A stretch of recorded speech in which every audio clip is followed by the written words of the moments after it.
Well, welcome to the overnight. First round of the draft is complete from last night. I didn't have time to do a video. I was going to do a video before the draft. I just didn't have time to.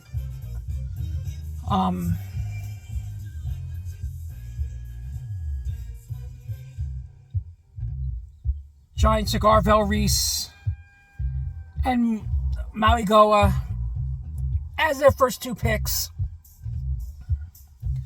I mean, I can't believe that Arvell Reese fell to 5. I mean, I had that feel. I mean, I commented on Twitter, what if Reese fell to 5? And once the Jets took Bailey, the Giants, that was just like a no-brainer right there. I mean, Arvell Reese can play off-ball linebacker, can play next to Tremaine Edmonds, and on top of that, you can let Kayvon walk next year and not worry about it because Reese can play the edge as well. So that's a win-win right there, even though we're keeping Kayvon for one more year. Our second pick, I figured they were going to get Caleb Downs. I'm just going to admit it right there. And when I first heard the 10th pick, I was pissed. I was like, you had a chance at fucking Caleb Downs. We could have had a really good player. But after watching his interview, that they're just going to move to the guard position. And you know what? That's a win right there. Because are we going to really rely on Evan Neal be your right guard? And now that gives us multiple pieces that can play multiple positions. And so today's the second round, and they got pick 37. And Caden McDonald is still out there. I'll tell you this right now. If the Giants pick up Caden McDonald, who's one of the best run-stuffing nose tackles in the draft, I'll tell you this right now. You might as well give the Giants the NFC East right now. Not only that, they will have a top 3 rushing attack. They might have the best defense in the league. Once they buy into our new defensive coordinator system, I think that's going to happen. I think over 7.5 wins that they're projected is going to be way over. I figured they'd be a 9-win team. I think the pieces that they got that are to start now, I think they'll be an 11-win team. That's my. I think they'll win the East if they pick up Caden McDonald today. I mean, Lee Hunter wouldn't be another bad option. I think the Giants are going to find a way to trade into round 3 today. I think they will. I think just one pick is not going to be enough for them. I think they're going to find a way to get back into the third, get a third-round pick. I think that's going to happen. So, yeah, I mean, there were some shocks and whatnot. I mean, I was hoping Jeremiah Love would go before it, and then but Carnell Tate going fourth, that was a little bit of a shock. I figured they would go offensive line, and then Ty Simpson going to the Rams. That was a little bit, of a reach, but it's right there. I mean, I was looking at this morning that the Giants might move up because Caden McDonald's still out there. I mean, looking at the ESPN Best Available, he's 5th best available player, and the Giants picked 5th, so that would he land right in our lap. And that would be, I mean, it's just, that's the way, I think that's what's going to happen. I think the Giants are going to find a way to get Caden McDonald. And if they don't get Caden McDonald, they can always get Lee Hunter later on if they can trade into a round. Or they could probably, they still need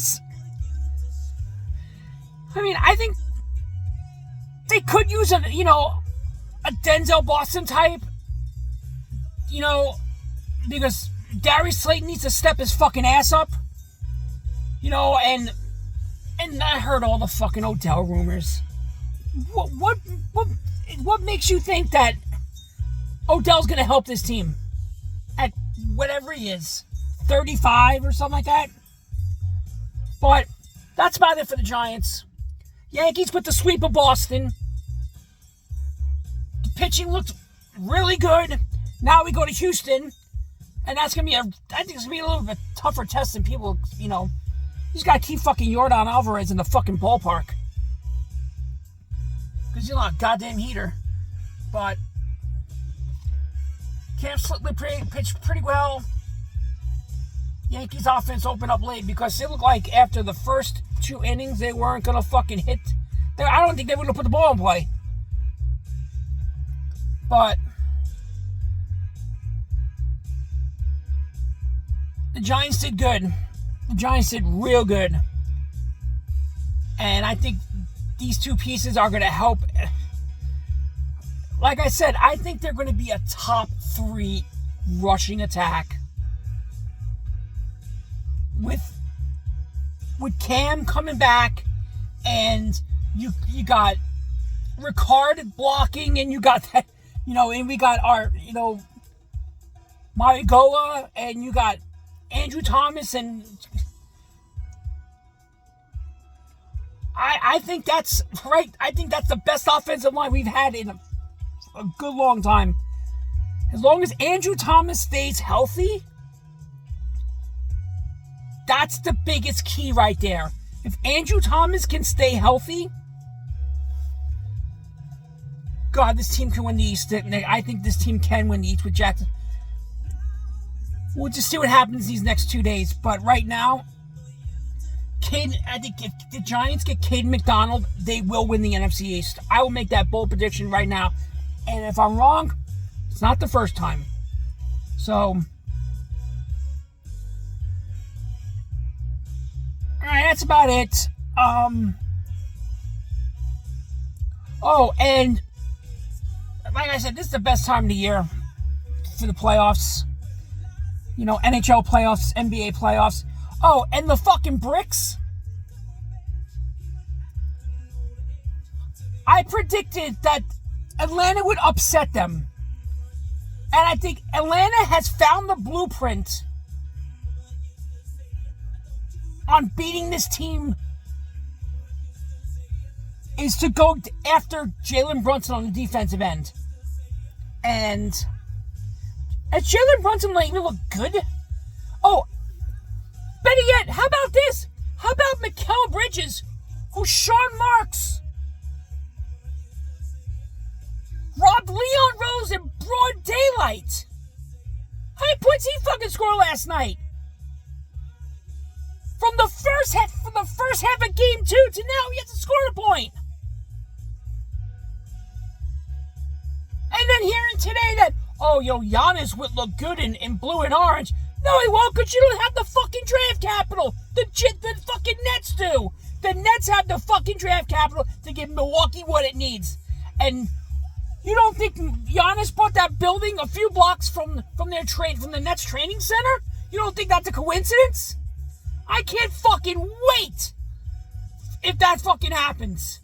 If the Nets go out and get Giannis, because we have all these firsts and all these seconds, Brick fans are gonna fucking get fucking furious. But 2 more for Atlanta. I can't fucking wait. I've been arguing with my friend, and it's like, I'm telling him, I get the fucking last laugh. I get the fucking last laugh when it comes to this shit. I keep telling these people that the Bricks are fucking garbage. I don't give a fuck how good your team is. They're still fucking garbage. Doesn't matter the coach. It doesn't fucking matter. And I can't wait for the Nets to get back to it. They extended Jordy and his coaching staff. Now it's time to lock in. Hopefully the ping pong balls go our fucking way. We'll see where we land. But that's about it. I'm gonna go inside and do a few things, and then I'm gonna lay down. Alright. I know nobody watches this shit. I know nobody does. I try, maybe some people, maybe somebody, but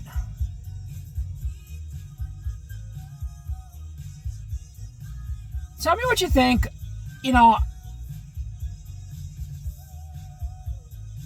I'm not the type of person to just say, I like good debates. I don't want people, I hate people like, when I talk, and the problem in what I do is, I'm sorry, rambling a little bit here. I see on social media about what's fucking happening in the world. People don't fucking realize what's really about to fucking happen. Nobody fucking realizes this. Few people do. Right now we're in an energy crisis, and impending lockdowns are on the horizon. Oil shortages. You're gonna see fucking Mad Max types of situations in certain countries because oil's gonna run out. And nobody's talking about it. Maybe a few people are talking about it. But I keep, arguing, I keep telling people I don't rep both any side of the fence. No, I do not. Because I think they're both liars and they both work for the same team. So, I'm going to end it on that. Like I said, Giants did good, Yankees sweep. We're going to Houston. We do well in Houston. I think we can beat Houston 2 out of 3. All right. Have a good day.